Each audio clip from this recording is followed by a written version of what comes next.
Now, labor unions here in Nigeria have begun a nationwide protest against the withdrawal of energy subsidies. Electricity prices for some customers have risen by some 240% following the latest cost-cutting measures introduced by President Bola Tinubu.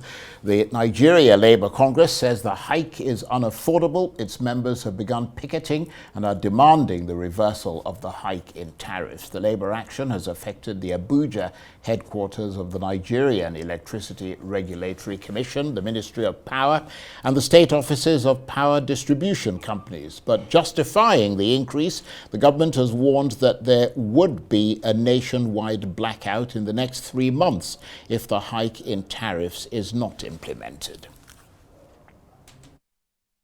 Well, from all this, let's turn to Arise's political editor and director of news, Customers-Sambo. Good to see you, Sumner. These protests are against the electricity tariff hike and the removal of subsidy from the power sector by the Tinubu administration. Just tell us more about that.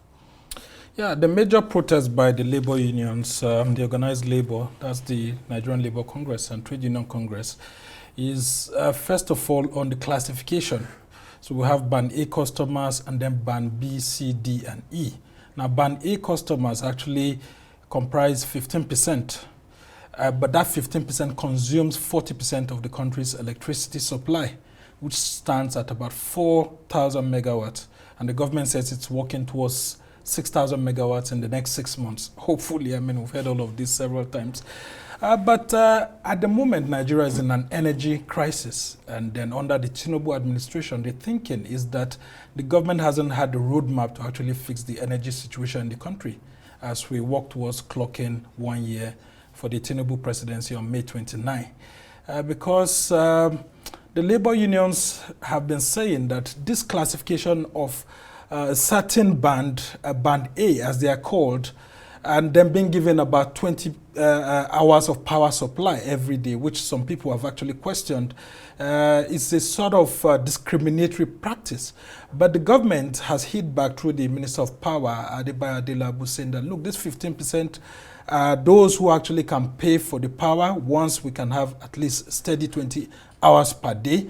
And then they are willing to pay the price, the new price that government fixed. So we were paying at 65 naira per kilowatt for everybody. But when the classification came in, that jumped to 225 naira per kilowatt for Band A. That's 15% of the entire electricity consumers. But after all the hues and cries, that was actually reduced last week to 206.80 206 naira 80 kobo per kilowatt by the government. And what they said was responsible for that reduction is actually the forex situation, that the naira to dollar rate had come in favor of the naira. And so that if the naira continues to appreciate, there's a tendency that there will be further reduction. But what the labor union leaders are saying is that there shouldn't be any discrimination. Everybody should be able to have power supply. Right. And that the government has been saying over the years they will increase power supply. And we've still found ourselves, despite the Presidential Power Initiative, for example, that was signed between the former President Buhari and the German government sometime around 2018, 2019, by the later Bakari and the Buhari presidency. We haven't seen so much, and there's so much expectation. So the unions are right when they say that Nigerians are being forced to pay higher tariffs. Yes, for that's what they are saying, that it's actually it has affected several aspects of the economy. And Charles, the major challenge here is that the government is facing a subsidy crisis. Now, even the IMF, now not quite long, just during the weekend, I think on Friday, released a new report where it was warning the Nigerian government to be careful about subsidies, because it looks like subsidy has come back through the back door. Now, for electricity, for example, we're paying 540 billion naira for the 85% that are on Band B, C, D, and E. So, for example, petrol subsidies are back to 600 billion naira per month. So now, how will the government be able to manage this? Since last year, President Tinubu had been under pressure to totally remove electricity subsidies. But of course, because of the challenges and because of the low pay for majority of the workers, the federal workers, I mean, it would be unwise to actually do that. So how powerful are these protests? I mean, what sort of impact have they had, or are they likely to have? Well, first of all, they picketed the electricity distribution companies. That would mean that, I mean, there will be no power supply because the electricity companies, I mean, they wouldn't be able to ensure power supply. That's the distribution companies. So if you go to, from Lagos to Enugu to Jos to Kaduna, there were protests in their offices. And then the next strategy that they had was to actually picket the offices of the Nigerian Electricity Regulatory Commission, that's the electricity regulator.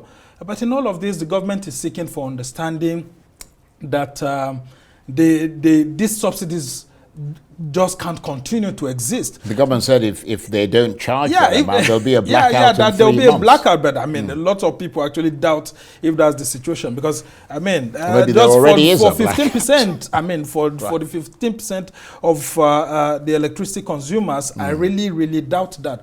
But what people are saying is that there's a huge corruption in the electricity sector, and the minister himself had said that I mean, there's a lot of cabal who don't want him to actually perform, and all of that corruption allegations here and there. But even the minister himself was enmeshed in a corruption allegation that the transmission company of Nigeria had to buy him a car, maybe sort of bulletproof car or something like that, which was worth 225 million or something like that. So people are saying that, look, so why didn't you reject that? So I mean, it's a potpourri of issues, and we just hope that the Tinubu administration will actually fix this energy crisis, because if we continue this way, actually, the nation may be grounded because manufacturers are complaining bitterly that they are not having enough power supply, despite the 225 naira per kilowatt, which has now been reduced to 206.80 kobo. That's a very worrying thought. Sumner, thank you very much indeed. Customers-Sambo is Arise's political editor and director of news.